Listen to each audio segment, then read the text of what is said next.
Hello and welcome back to one of my videos.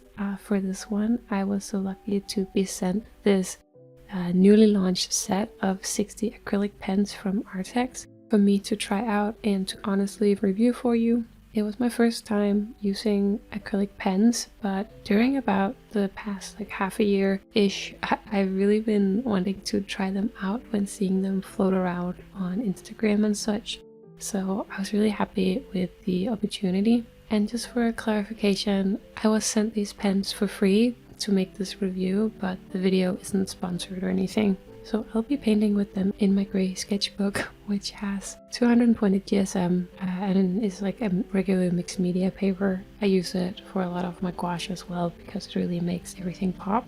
So first I wanted to see if I could use these with my sort of usual way of painting grass and bushes, and for it I tried picking two very different color schemes to get a good idea of the versatility of the colors included in this set. So first off, I can definitely use these without much trouble when coming from painting. It makes a lot of sense for me to do a lot of the same things that I usually do. The color flows very nicely out of the tip and it's not too much to create a puddle and also not too little so that it won't actually cover the page. And this was my first time painting with them that you're seeing here, and I was absolutely blown away when I tried doing this as the first thing.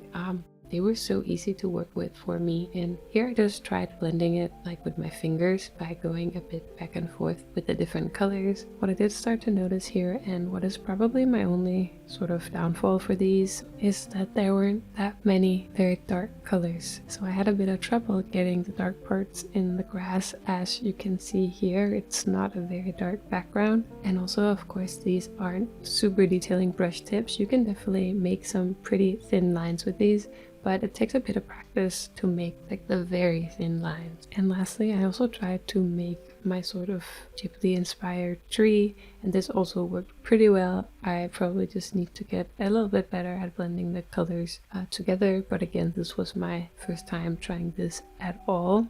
So after this, I tried a couple of different blending options that wouldn't be just switching between the colors and blending back and forth, and what I tried was doing it with my fingertips and then both a wet and a dry Q-tip. For me, it was the dry Q-tip that worked best right off the bat, but honestly all three of them worked very well and would probably work even better if I had just a bit more practice. So I also wanted to try to see if it was possible to raise up the colors after they had dried or during the drying process, and they held up pretty well without lifting up a bunch of color. And of course it's an acrylic paint, so they aren't meant to be lifted up after drying. I think the drying time works very well for both being able to use layers for blending but also not having to wait too long before moving on with the painting.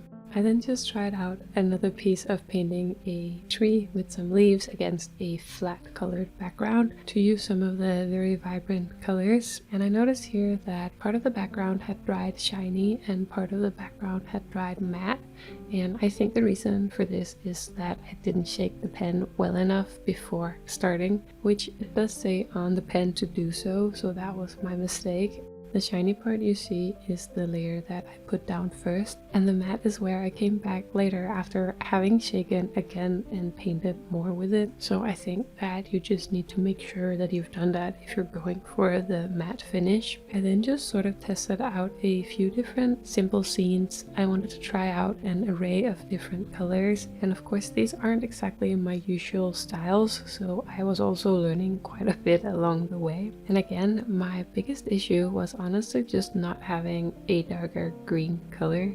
I know in sets like these, of course, they can't give you every single color, but there is quite a long way between the dark color and the black pen. For the browns and reds and also even the blues, I think there is more of a fine value variation, but I'm definitely lacking a dark green. I also tried painting a pine tree, and again the tips of the brushes or pens lent themselves very well for a very quick and easy pine tree. Honestly, I think this is the quickest pine tree that I've ever painted, and this again would be an example of how dark you can go with the greens without using the black pen to sort of mix it in.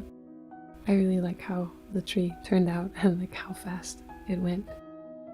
And then it was time for what I had been looking forward to the most. And honestly, my first thought after having received the pens and just made the first dot with the first one I picked up was that this could be an amazing way to add highlights to gouache paintings. There's so much pigment and the flow keeps going, and there's a tiny tip, so using them for the most highlighted leaves or grass straws really piqued my interest. So first I just painted these 3 bases of a clump of grass, bushes, and a tree, and this is just regular gouache paints, and then I went in with the pens for the details, and it really worked out perfectly. Of course, for the grass you'll need a bit of practice to get the very thin strands, but for the bushes and tree it was just so easy to put down highlighted leaves. Honestly, if I have a pen in the right color I need, I'll probably be using that one instead of mixing the gouache. Often it can be hard with gouache to get very bright and saturated, especially reds and yellows, to cover darker backgrounds, but these pens can definitely do that, so that might be just a quicker way and easier in some cases to make the absolute highlights. Of course, I just have to remember to make sure first that the pen is shaken enough so you don't get that shiny finish that will sort of go against the rest of the gouache painting. So another thing that I wanted to test out and should have probably done sooner was how much contamination there is between the pen tips and whether you can get it out again. And of course this isn't the biggest contamination in the world, but I painted this flower and kept using the lighter tip to blend into the darker color, since usually this is the harder way to get the color out again. And as you can see, the pen pretty quickly got rid of that raw dark color and went back to its own clear color, even the really pale yellow, which would often be quite ruined after coming into contact with a darker contrast. So that was also a big plus for an easier use out of these. And lastly, I just wanted again to try to paint a full painting with these, and I really had to trust the process for this one because it was looking a bit off for quite a while, but again it ended up sort of highlighting a lot of my overall thoughts throughout. It was so quick to get started and to get a lot of paint down initially. I had no issues painting lighter colors on top of darker ones, and I could very easily paint over any mistakes I made. Again, my main issue was a lack of the dark green color. You'll see me try to use black, which is sort of out of my comfort zone to use it this crazily, and I also paint over it again, but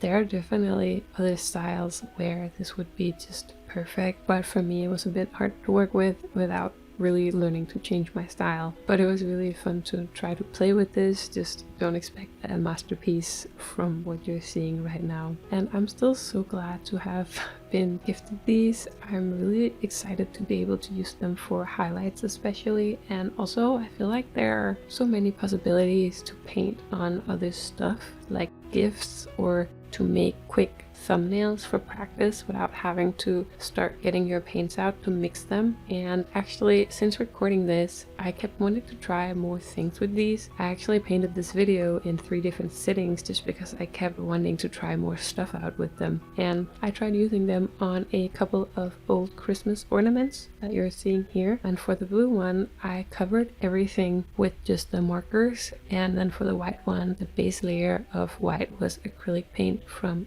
a tube, just to show you that they definitely also work on surfaces other than paper, and probably this is one of the harder surfaces for this type of paint to cling to, so they did very well with that. Again, overall I tried to use these in my specific style of how I usually paint, which is a lot less vibrant than these, and of course a lot more blended than those other really amazing pieces I see people create with acrylic markers. And then a final note, they don't come with a color swatch paper, and since the colors of the caps and on the back are of course only guiding and not exact, you'll probably have to make your own color swatching if you want to easily know what color you're getting out. I didn't do this which was silly because I would have really liked it later on. I really enjoyed being able to try these out, and I see a lot of uses for them, not just for painting and practicing painting, but again to use on like other objects as well, or if you're in a rush to get started and you don't want to mix paints, or just like